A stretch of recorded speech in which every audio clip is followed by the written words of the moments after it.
Se o professor for um bom marqueteiro dos livros, conseguirá despertar o interesse de seus alunos pela leitura. Esta frase é da coordenadora da pesquisa Retratos da Leitura no Brasil, a socióloga Zoara Failla. Olá, Zoara, muito obrigado por estar conosco, seja bem-vinda. Obrigada, eu é que agradeço nesse cenário inspirador poder falar de leitura, né? Legal, né? Muito bacana. Uhum. Dizem que o brasileiro lê pouco, isso é verdade?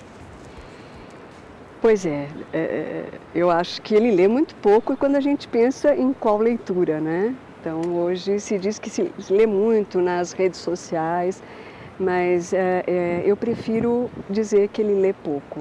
Né?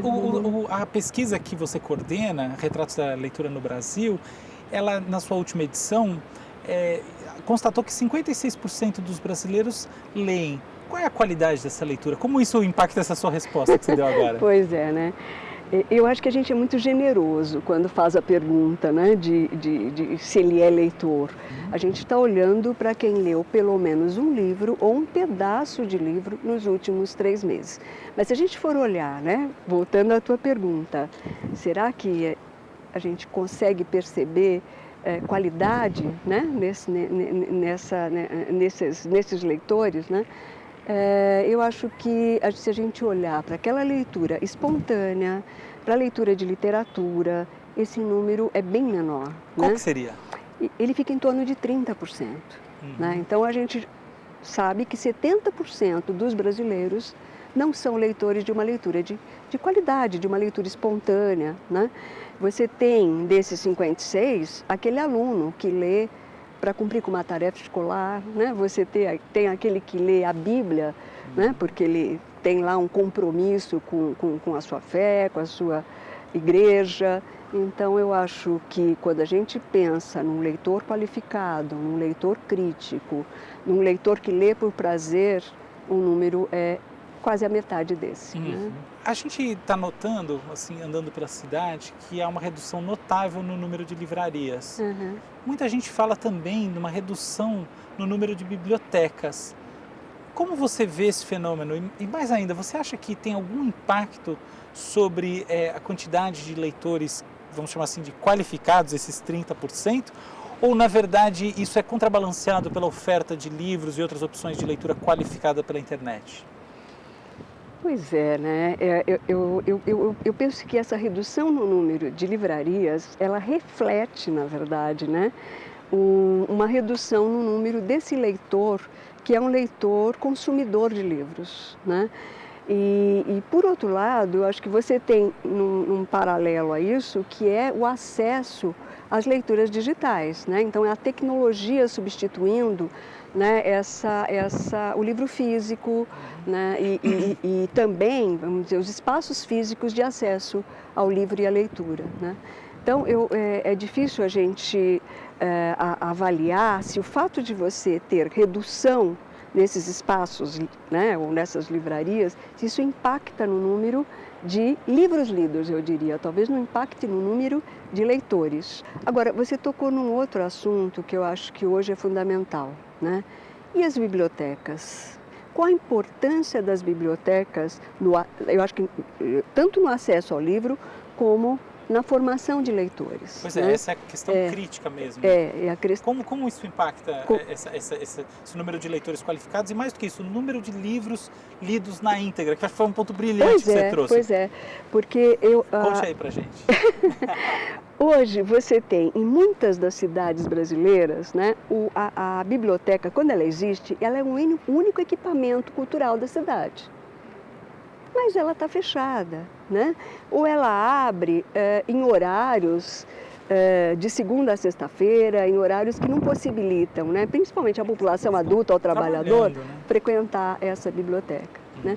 Além disso, né, a pesquisa Retratos da Leitura, essa última edição, ela mostra que as pessoas percebem a biblioteca como um lugar para estudante e não um espaço cultural para toda aquela comunidade, para toda a sociedade daquele entorno. Né? Se as bibliotecas de hoje em dia fossem um pouquinho nessa direção, talvez elas pudessem reverter um pouco esse movimento. Existe alguma receita mínima do que pode ser feito? Olha, hoje está se revendo o próprio conceito de biblioteca. O pessoal usa muito o termo biblioteca viva.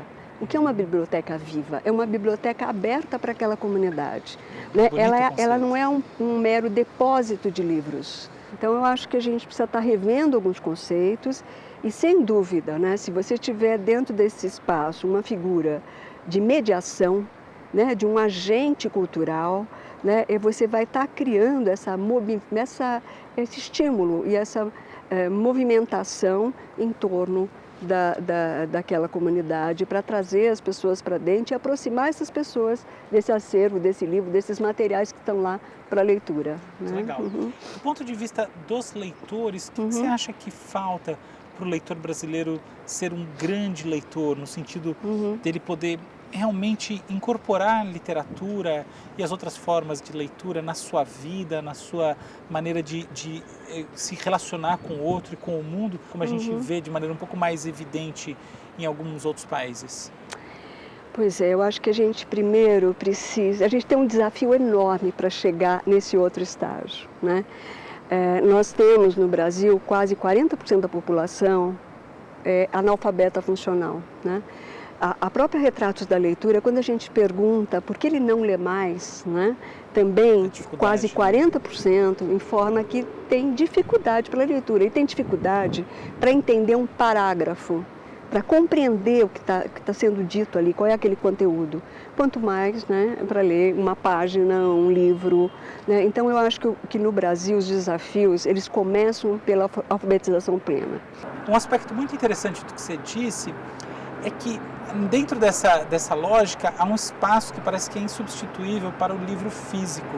E, afinal de contas, como essas famílias vão transmitir essa percepção de valor se não existe um objeto para que a criança veja, sendo que a criança não tem esse poder de abstração do adulto, para o qual você pode dizer assim, olha, vai lá na internet, que é isso aqui, deixa eu te mostrar, e entra no endereço qualquer e acessa esse livro digital.